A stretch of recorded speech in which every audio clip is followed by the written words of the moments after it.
Alrighty, what's going on, everybody? Today I'm going to attempt to remove the entire bedside off my F-150. Reason being, I am trying to fix this catastrophe. So the previous owner told me when he first bought the truck, he ran into a box truck and it created this hole and he never fixed it. So what I'm going to try to do is take this whole thing off. What's really cool is this is actually all fiberglass, not steel. So the entire bedside on this truck is fiberglass. The tailgate is steel, fiberglass. I don't know if you can hear the difference there, but it's pretty cool. This is back in the day before, Ford went, all aluminum. They were experimenting with different weight-saving measures and like durability of their truck beds. So the first thing I did this yesterday. So there's like a little step here. You pull that off, and that's actually all fiberglass underneath. Check that out. It's pretty cool. I was looking through all of the screws, and I think I found all of them. And I'll give you the step-by-step. I haven't seen any videos of this on YouTube, so I'm going to try to make this very detailed, and I'm going to take more care in this video to get all the right angles and the right views for you guys so you see what's going on. So as you can tell, I do have a drop-in bed liner here. I do not think I need to remove this. So we'll go as far as I can. If I have to remove it, I will, and then continue.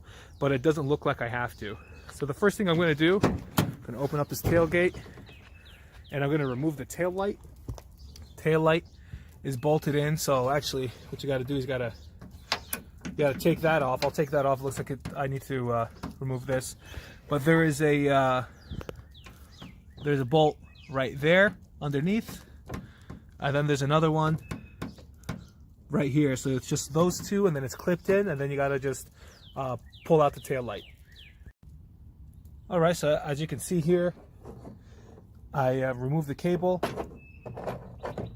and I removed both of these screws, and I'm just gonna pull the tail light out here.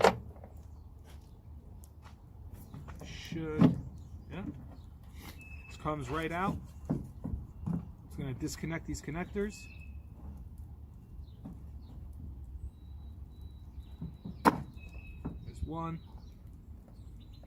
Just got to be careful. Well, got to be careful. I don't know if you got that, but with these old connectors, the plastic is really brittle. Sometimes you just can't avoid it, unfortunately.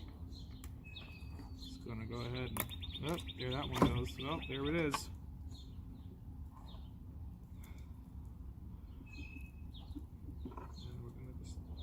Oh, there's that one. Yeah, there we go. All right. Well, hopefully they just keep their they stay connected when I put them back in. But there you go. Tail lights out. Good to go. Now to work on everything else. All right. Next thing I'm going to do is take off this protective plastic top here. I do want to note that yesterday I did take this off, and there's a bunch of bolts underneath, and I sprayed WD-40 on them, covering them up overnight. So I'm gonna remove this, and then I'll show you the bolts, and I'm gonna start taking off all the bolts. Just a bunch of clips. There we go, and we're off. All right, so after you remove that top, you're gonna see you've got a bunch of these bolts here is with washers. That's 3, 4, and 5. All right, and then you have 2 over here on the step side. Just want to make a quick correction. There's actually 3 down here on the step. So I took one off, and I just noticed there's a third one right there. I just want to show you guys how I'm doing it. I'm just using a normal ratchet. It's a real small one, 10mm socket. There's a 3/8, so that's just the 1/4-inch drive that you put on the 3/8. Nothing crazy, all right? Comes off. Just make sure you use 2 hands. You gotta make sure you get it in there. There's a lot of rust, a lot of paint. Make sure you get it nice and flush. And just push nice and easy. Don't want to strip any bolts.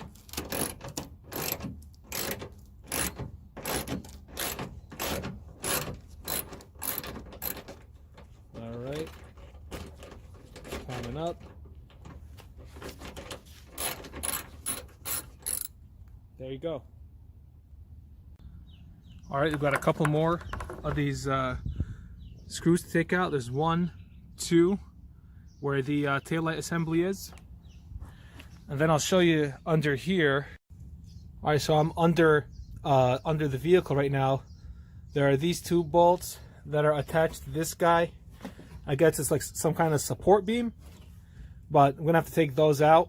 And then there's another one I'll show you up here. So right over here, this is the rear bumper. Right over here on the other side, there's another bolt. So to give you an idea of where all these 3 bolts are. So here's the rear bumper. One of them is under there. And then the other 2 are literally on the bottom. So the one over here is inside. And then it's these 2. I just want everyone to know those 2 screws on the bottom that are attached to that reinforcement bracket, they're the only screws that look different, all right? Everything else looks like this. These guys are bigger.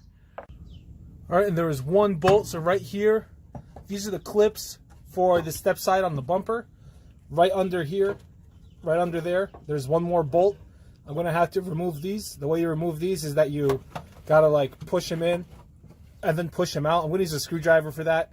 So I just gotta rip this guy out here. There's some. All right. Can't see where the clip is from behind, from underneath for this guy. But let me just work on this here, pull this guy out, get that last bolt, and I think this whole thing should slide off. Success. Took it off.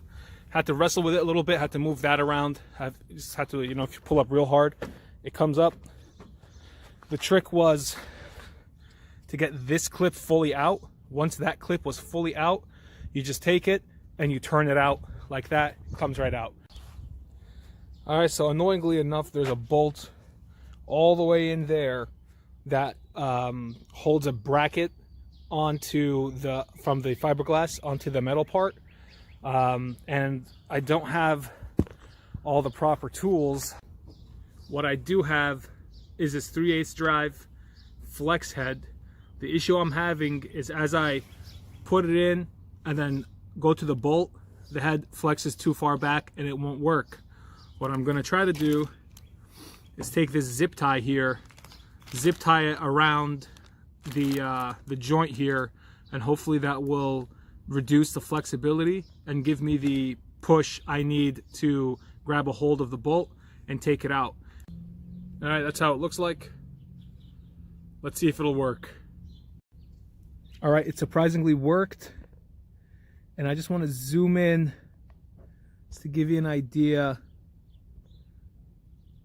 of where that is. So that's the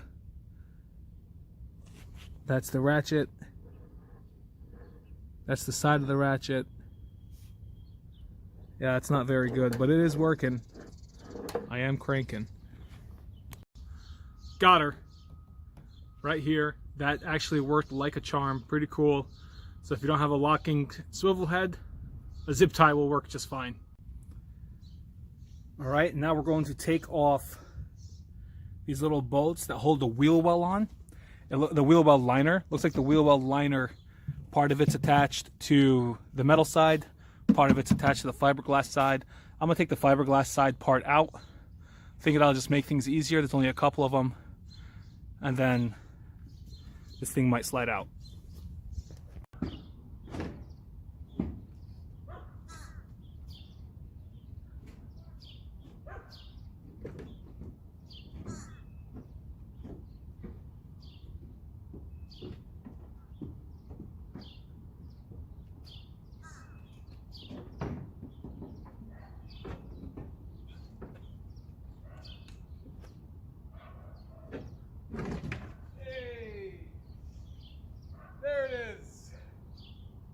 Got it off. Awesome. Time to do some repair. That's a load of fun. Look at that. Ugh.